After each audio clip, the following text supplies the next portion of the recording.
فإن مع العسر يسرا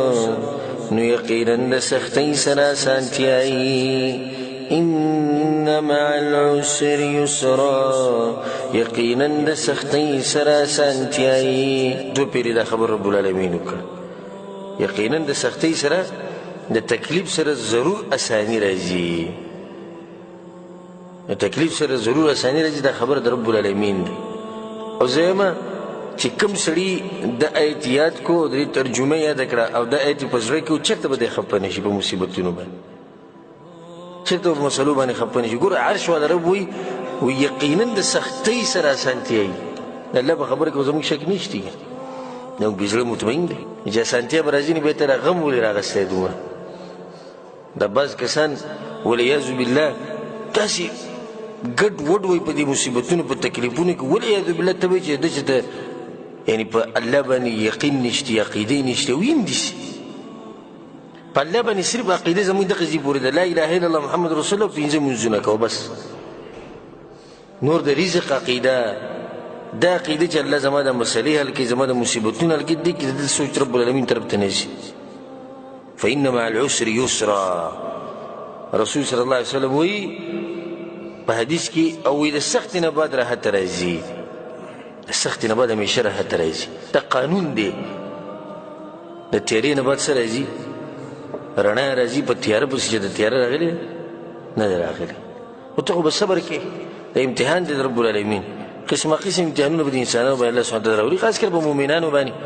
او بیا چې به د مؤمنانو کې څومره یو سړی نیکي دومره به د باندې امتحانونه ډېر امتحانونه ګوره هسې کس باندې نه راځي ګوره څه خیر چې بار سړي امتحان او سخته راځي د امتحان او سخته خو د دې لپاره چې د سړي د ایمان پته ولګي دعوه یې کړې ده دویمه دا چې درجې اوچتې شي دا خو هر سړي ته نه میلوي چې د درجه به اوچتي حدیث کې رسول صلی چې پیغمبرانو باندې سختې ډېرې راغلي د پیغمبرانو اوچت خلک نه دي مخلوقاتو کې اوچت خلک د الله په بیا هم سختې راوځي کې درجې ور اوچتوي او نظر وچورلوه ښی طرف ته ګس طرف ته او وګوره دې کافرانو ته وګوره دې بېدینو ته د مجرمانو ته چې څومره د الله نه لرې دي نو غالبا دی چې به وبنې به نعمتونه ډېري مسلې ورته نه وي هغه خوشحاله به ګرځي نو دا په دې دلیل دی چې دا سړی په حق دی نه د الله پرېښودی دی چې په دې ګناهونو کې ښه لګي او بیا نظر وچورلوه چې څومره یو سړی دیندارۍ ده ته به غالبا مسلې ډېري الله د ده مقام اوچتی بل ده چې دې سړي دعوه کړې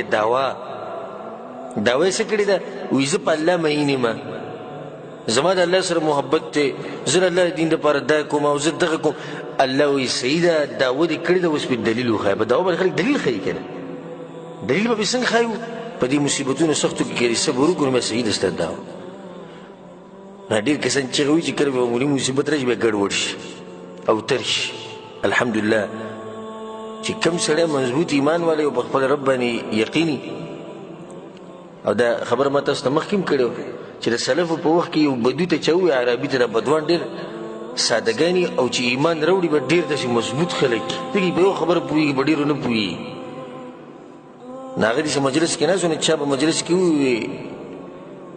وی خبر شوی هغوی د څه نه اوړه وی ګران شو اوړه ډېر ګران شو هغوی ښه وی بیا نورې خبرې شروع کړه دا سړي ورته ووایي زه درته یم اوړه ګران شو ته یې ښه او بیا خپل ګپ شپ لګې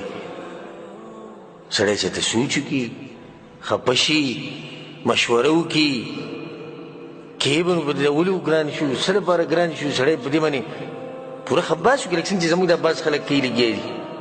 نه چې کله ورته دا خبره دې بدو ته وکړې دې بدو ته ووایي نه کوم زه پکې سوچ نه کوم هغه ته یې ولې وی ما د الله سره دا لوز کړی چې زه به ستا بندګي کوم او هغه ما سره لوز کړی چې زه به د رزق در کوم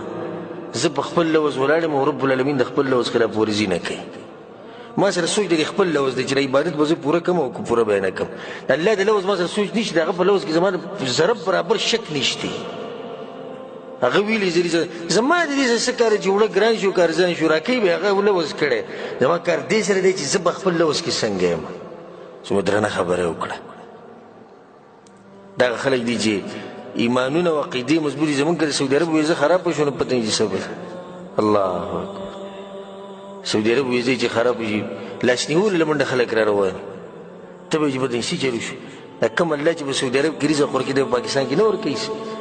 دلته دې بې عقیده شته هلته دې بې عقیده نشته سي فإن مع العسر يسرا الله دا خبره کوي ګوره ها فإن مع العسر يسرا ويقينا الله وي د سختۍ سره اسانتیا راځي د ټولو وروڼو دپاره دې کې ځای دی د ټولو دپاره په چا باندې قرضې دي یقینا د قرضو سره د قرضو ختمېدم دي څوک ناجوړه دی یقینا د بیمارۍ سره شفا الله لیکلې ده د چا بچي نه کېږي یقینا الله به د دې سختۍ نه بعد اسانتیا راولي چا واده نه کېږي الله به اسانتیا راولي څوک څه قسمه مسله ورته ده د کمپنۍ د نورې د ویزو څه مسله ورته ده الله سبحانه وتعالی به دې اسانتیا راولي دا زموږ ایمان او یقین دی